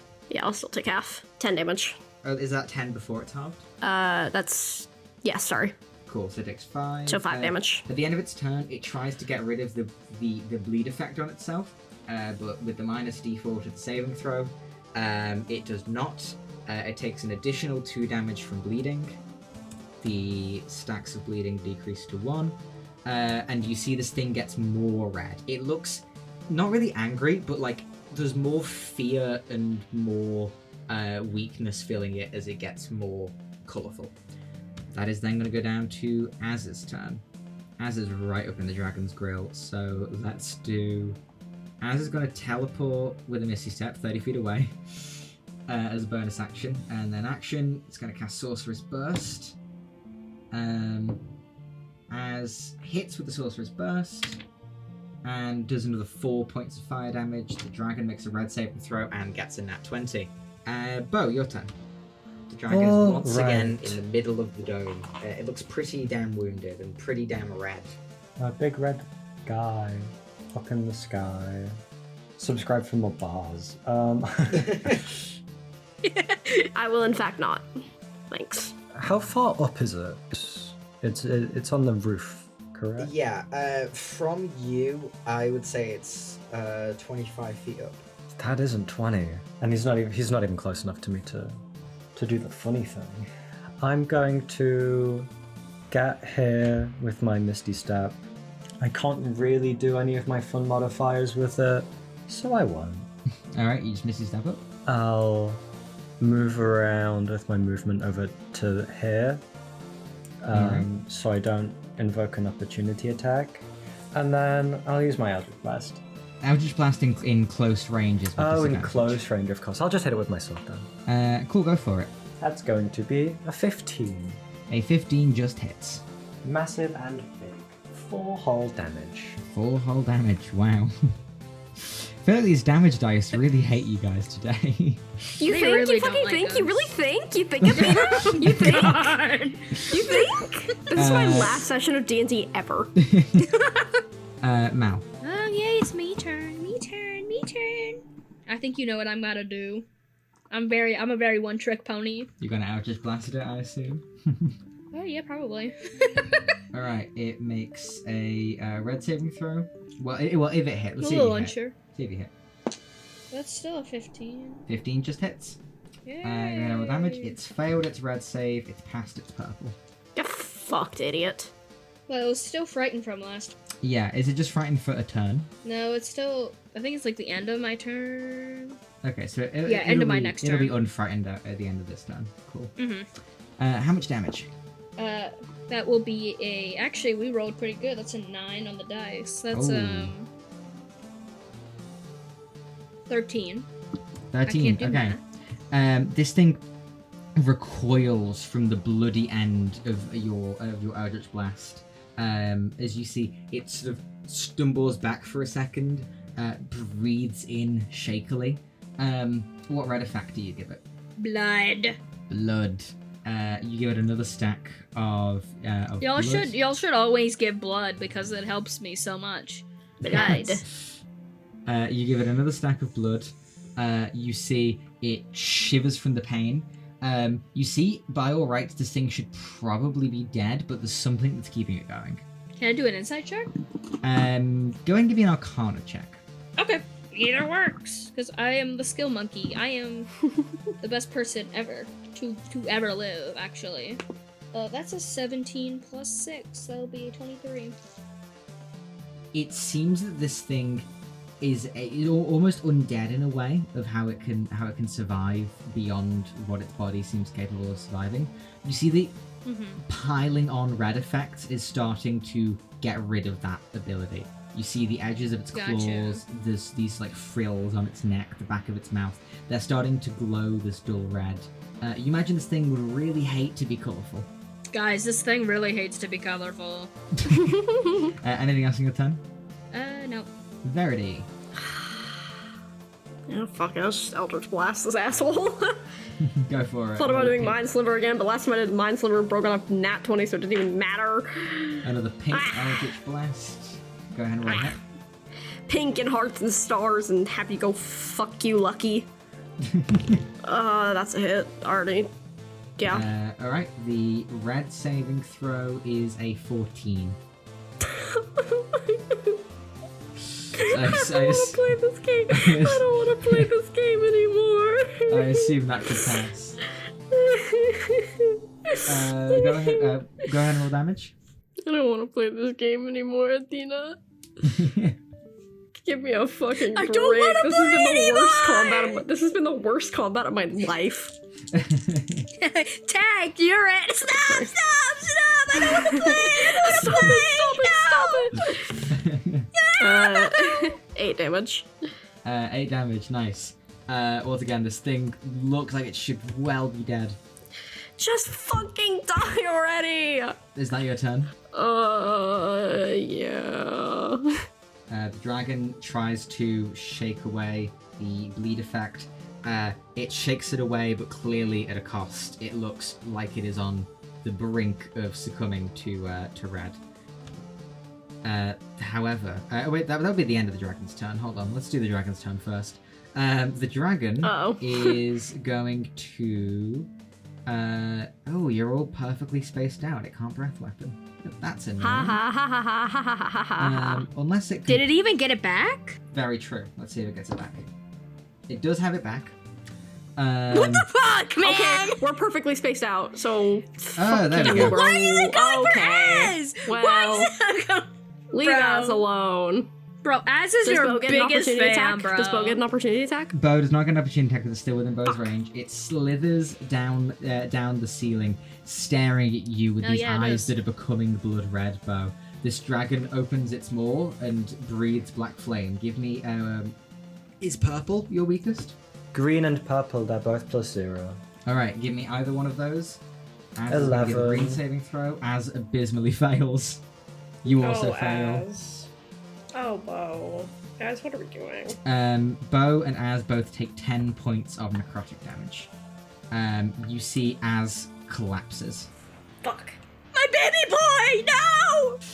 Az collapses after that. The dragon gets rid of the red effect on itself, but looks very close. son! It immediately goes down to Az's turn. Az makes death saving throw. I have a question about Bo, your temp turn. HP. Oh, but there's nothing I can do. If someone Yes. is hit with temp HP, do they get back up or do they remain down? If someone is hit with temp, they remain down. It has to be normal Alright. HP. Would I be able to use a medicine to stabilize if I got within range? Yeah, if you got right next to Az. you can try I'm going stabilize. to Misty Step exactly next to Az, use my final distracting step on the dragon so it can't, or so it has disadvantaged yellow save. The yellow save is a 12. It's gonna fail. And then what roll do you want from me to stabilize this guy? Medicine. It is a medicine check. Sick. +3 to those. Shit, only a 12. Oh, 11. I read the dice wrong. Okay, well, it was nearly good enough. 12 would have done it, and 11 doesn't. Shit. I have a +4, but I can't get over there for like another. Yeah, it's fine. I'll just run it back. That takes that's your action, a bonus action. Mal, back up to you. Maybe no. It's gotta be another bias. There's nothing else I can do, man. I'm sorry. I wish I could help, but what is my medicine looking at? My medicine's a +3. I wouldn't be much more help. Oh, I was about to say that's a nat 1. No, that's a 7. A 7. 7 plus 13. 13 is a miss. Yeah. Any bonus action? Next turn, guys. Verity, down to you. God, I'm. You see We're this not in a dragon good spot right now. The dragon's kind of eyeing you right now. I have the most health, so I'd fucking hope he's eyeing me. Fuck, okay. We just need to be doing spell effects, really, I guess. Oh, let's try another Eldritch Blast. Okay, roll a hit. We're Eldritch Blast spamming right now. I don't want to get close enough to touch this thing, because I'm scared of it. You're all living up to the warlock stereotypes. What? I don't know what you're talking about. That's gonna hit. It's a 16 plus 6. That will definitely hit. Please. Let's see what its red saving throw Oh. is. Its red saving Please. throw is a 13. Failure! Failure, okay. It doesn't matter which effect you impose. That's what my as mom long tells as Thank me. you- God! As long as you, Oh, wait, no, sorry. It happens on the end of its turn. So, no, it does matter. Sorry. Which red effect would you like to impose on it? Blood. Blood, cool.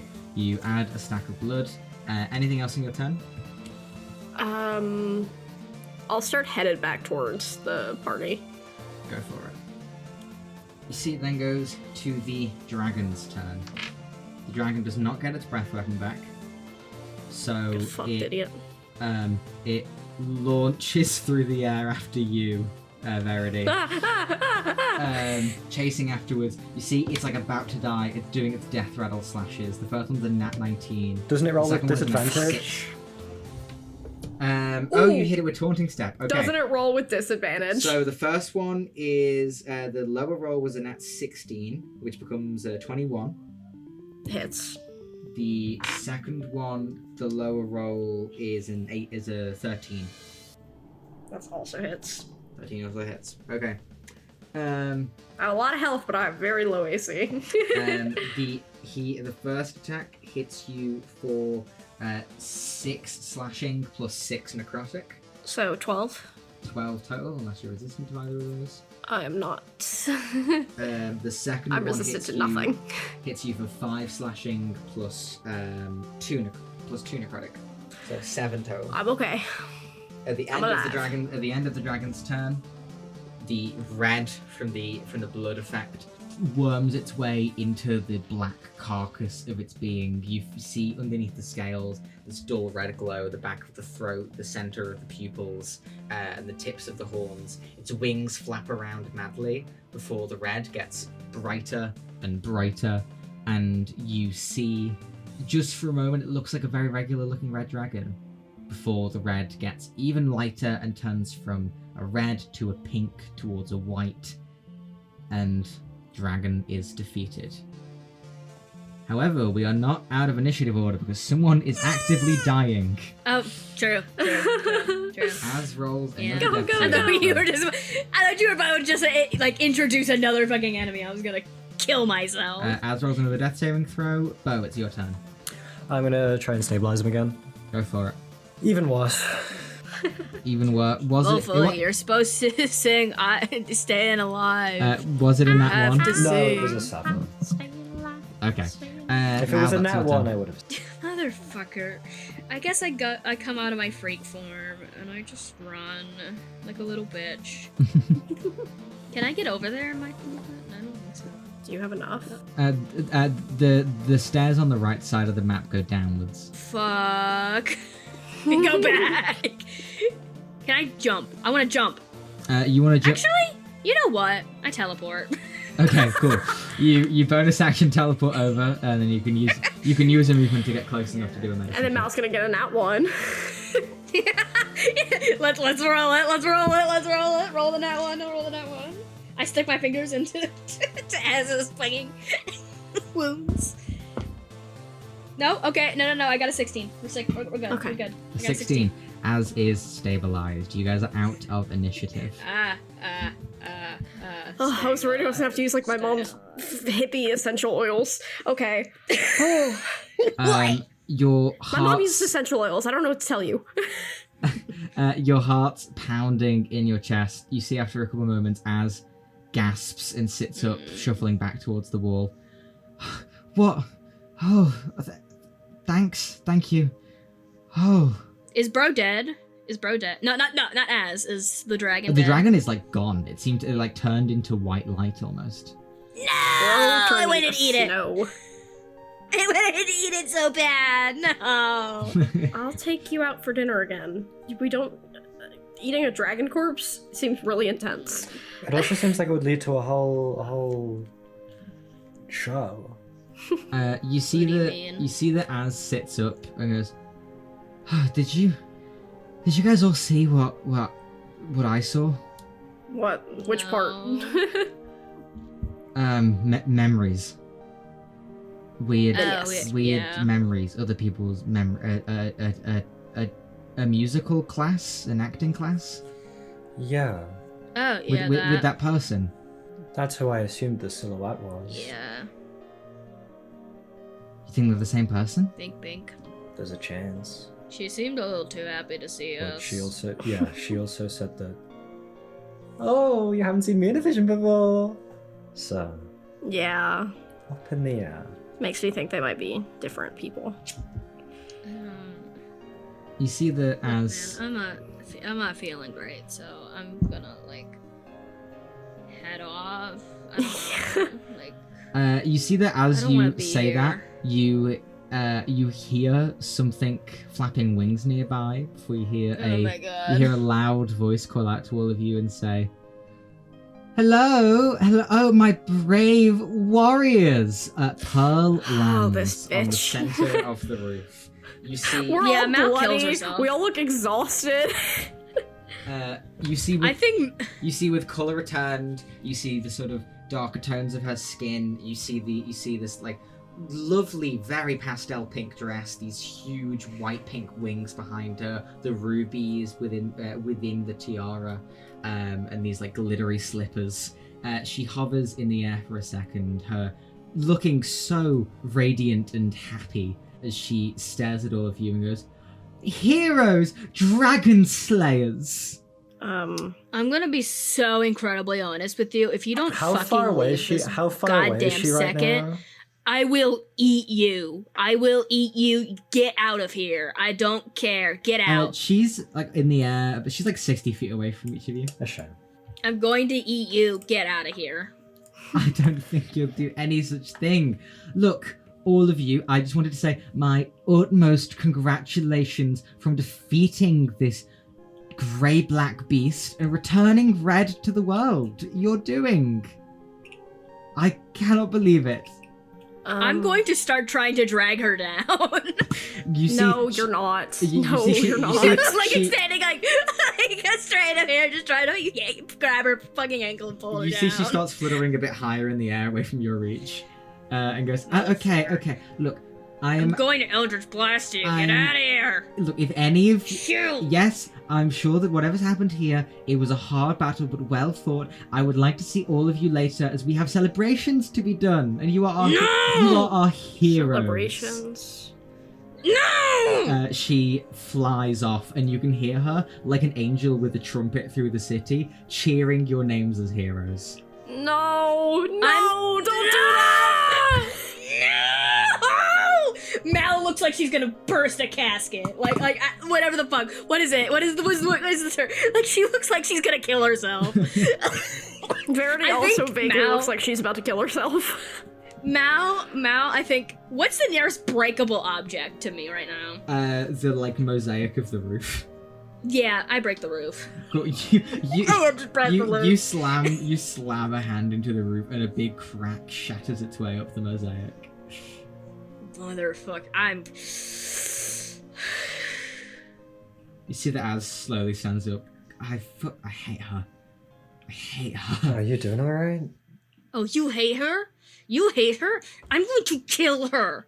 I'm going to. As you You can't As kill you her do with this. figure. That'll only make things worse for all of us. Yeah. I don't care. I'll be alright. Yeah.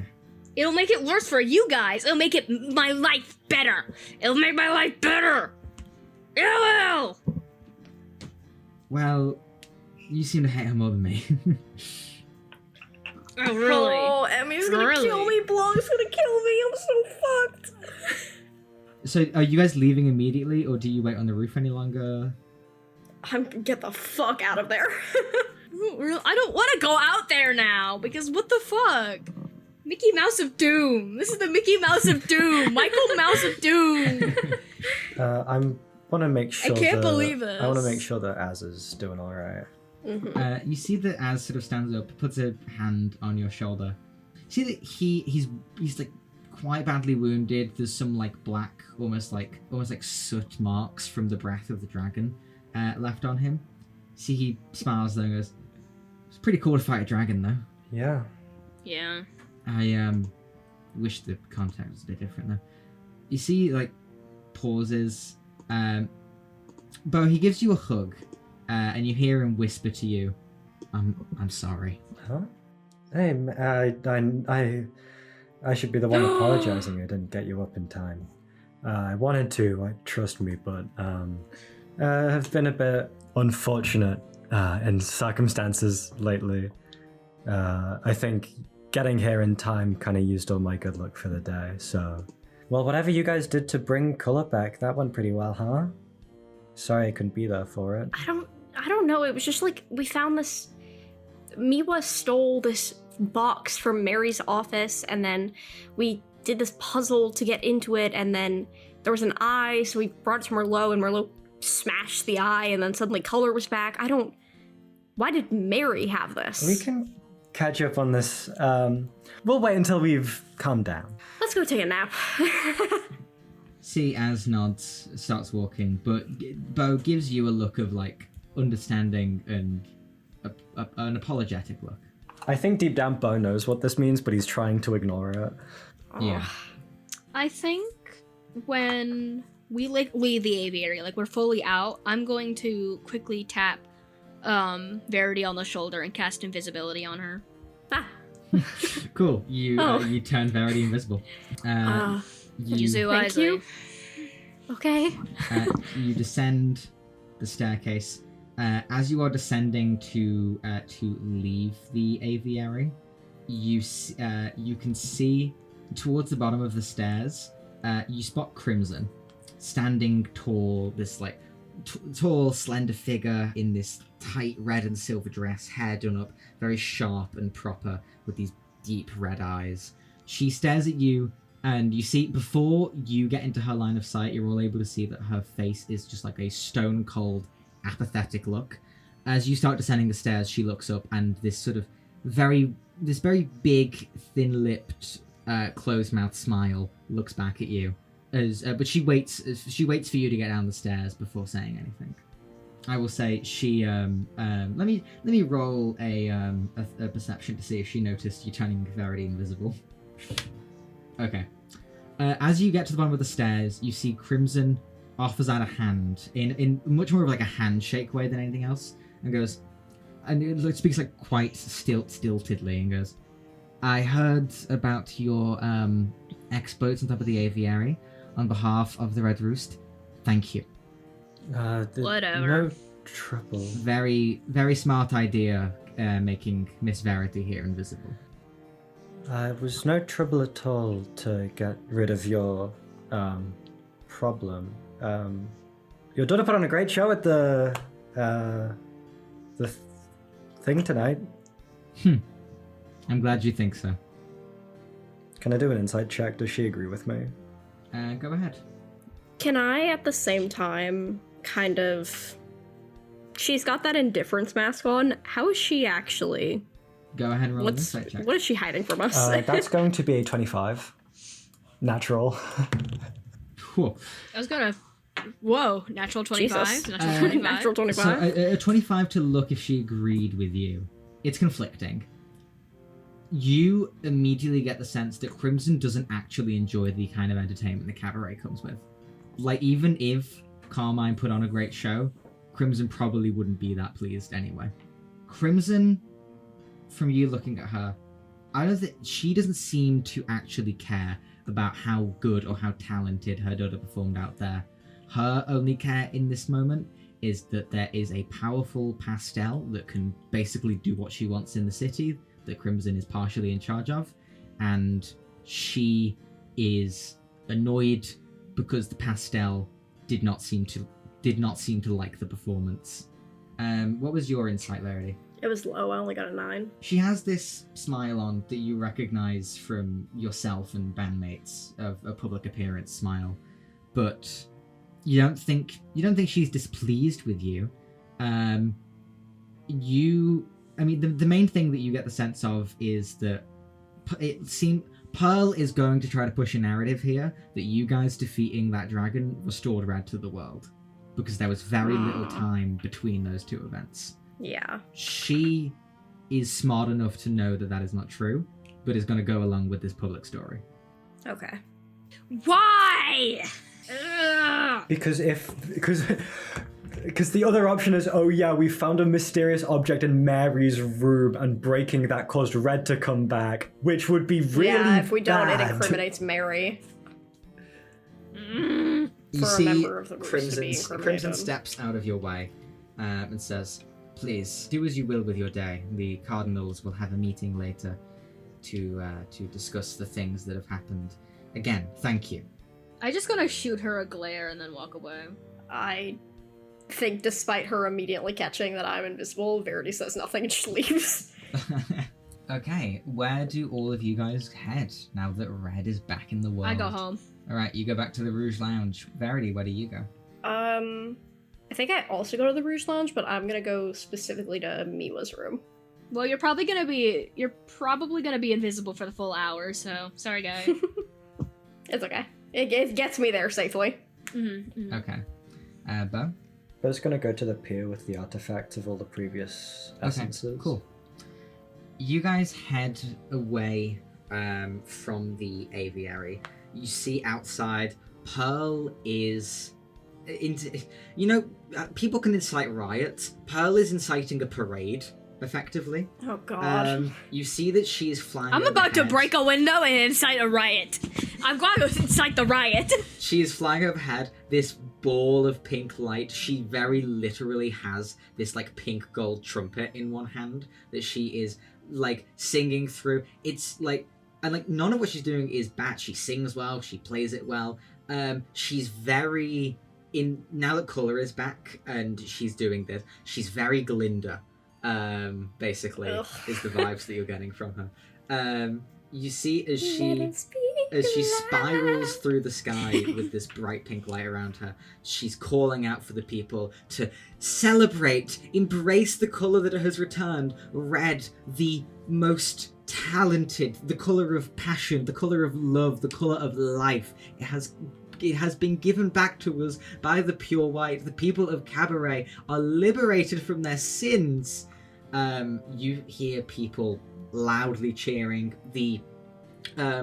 It's less that you're getting even like notice that much, Mal. If anything, getting home is just pissing you off because the streets are fucking packed.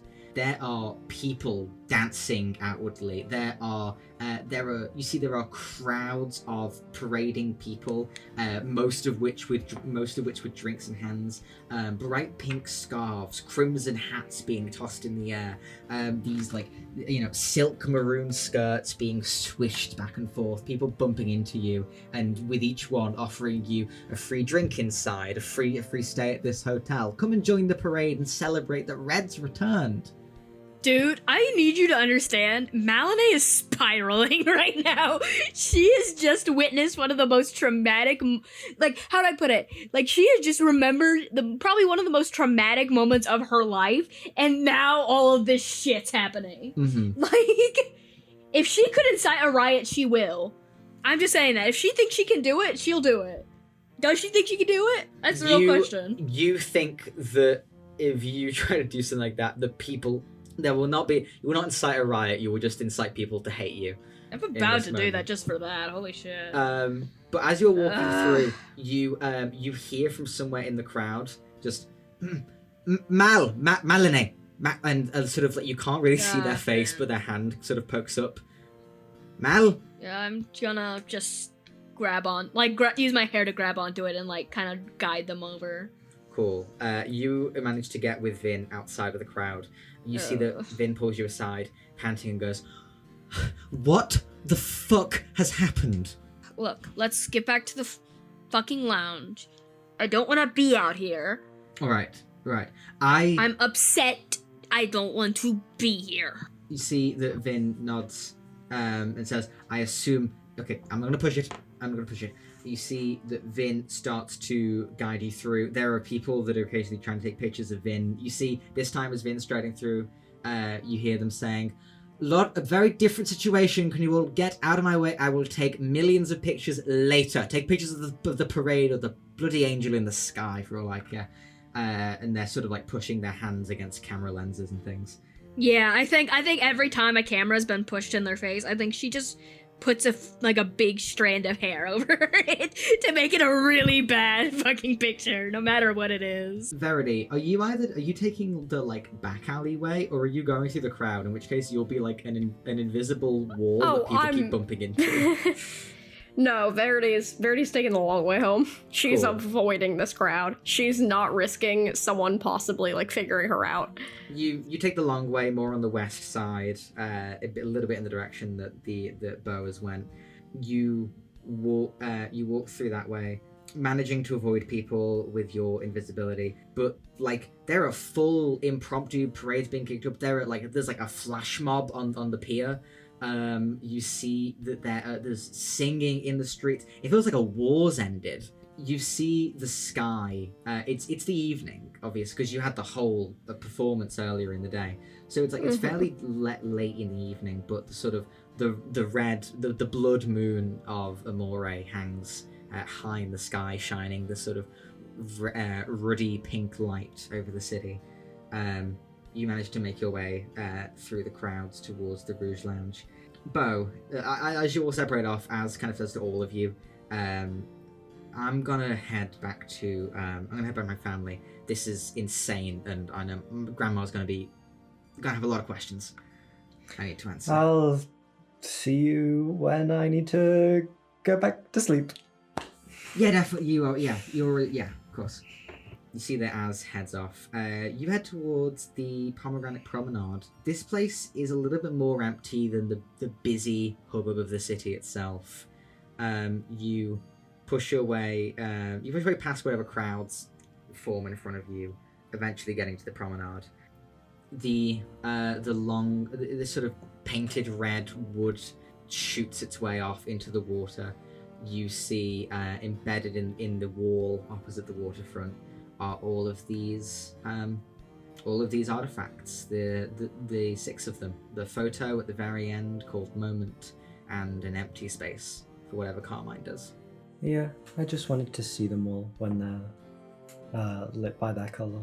Cool. Do you stand back and look at all of them, or are you inspecting each one? I'll stand back and look at all of them, and then I'll remember what I saw from Carmine's memory of Mary yelling about her brother going missing, so then I look very carefully at the picture, like the Polaroid. Okay. Go ahead and give me an investigation check. I believe I'm good at these. Monochromatic, slightly unpolished 20. A 20. Okay. That is what you needed. Oh, You yes! look at this photo. It's in like a glass case. You can't. In an ideal world, you'd be able to grab it and look at it more closely in a better lit area. But you peer closely at what you can in this thing. When colors return to it, you see that red is the only color that it needed. It is effectively monochrome in the way that it is only red. Shades of the city cast a view from the balcony. The tall onion domes of the aviary are not in this picture, so you can presume it was probably taken from somewhere around there. Instead, you see the big circus top of Red's flight. You see the Rouge Lounge. You see huge neon signs. On a 20, you see something that is so small it's sort of buried in the foreground of this picture, because the background of this picture is effectively the whole photo. It would be hard to notice by most people who are just looking at a photo taken by supposedly the greatest photographer and are admiring its beauty. But as you inspect this with Mary in your head, you spot something. In the bottom left of the photo, there is a balcony area that is a lot closer to where this picture's being taken than the rest of the image, which is the whole city sprawling outwards. Within the balcony area, you see 2 figures. And now that colour has returned, or red at the very least has returned, you can make out one of them with the curly red hair, the red lips, and the way that she sort of holds herself. You recognise Mary in the corner of this photograph. Who she's speaking to, though, is very strange. You'd think that once colour was returned, this person would have some semblance of shape or feature to them, but it is a hard black silhouette of a woman. The silhouette has an arm outstretched towards Mary, and Mary has an arm outstretched in kind. It's small, it's very hard to notice, especially when things were in grayscale. But now things are returned to red, the jet black figure stands out a lot more. What do? Bo was really debating having a nice sit on a bench and think about his past while looking over the new horizon. But after seeing that, something sort of clicked in his head. He's gonna try and figure out who he wants to run to. He's assuming that Verity's probably busy with something, and Mal definitely did not seem like the happiest of chappies last they spoke, so he wants to give her some space. I think he's gonna go straight to Az. Cool. You leave the Pomegranate Promenade, running back the way you came towards the aviary. As you get closer to the aviary, you sort of like go in through the entrance you're used to getting into the gardens. As you go through the gardens, you can hear, like, coming down stairs and going through a hallway, you hear Charisse talking to someone that sounds very, very angry. But you move on past, and you get to the Asilnavos residence within the aviary where Az stays. Ding dong! You sort of knock and wait to get in. There is a while of waiting before you see Ruby opens the door. You see bright pink hair, dressed in even more pink. She has this like bright smile on her face, these colourful pink red irises. Give me an insight check. That's going to be a 13. Okay. Her eyes are just like a little bit red, more than like the iris.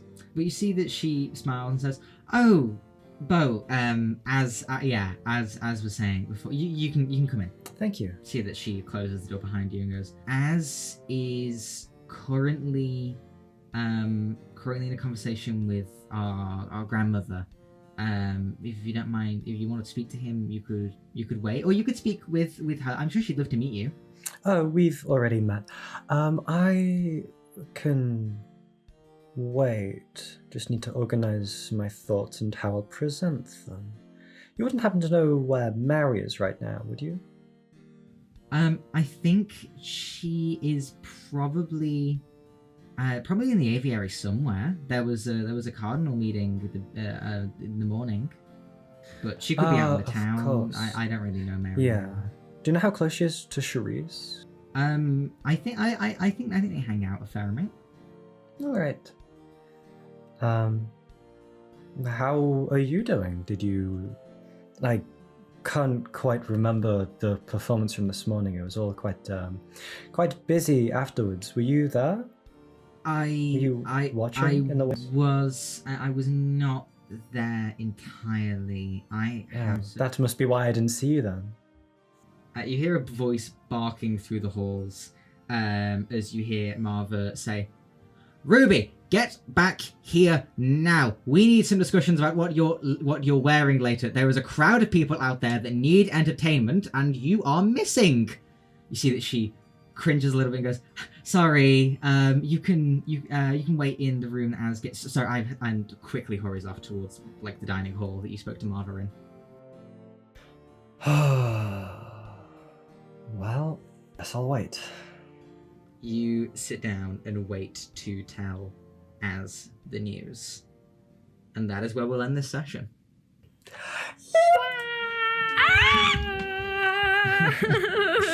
This is the worst session of my life. Tell me about it, man. Oh my God. The rolls were insane. That was awful.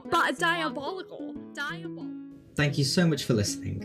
New episodes released Tuesday on YouTube and Spotify. You can also find us on TikTok and Instagram @CritBackAndRelax and on Twitter @CritBackAndRelax. See you next week.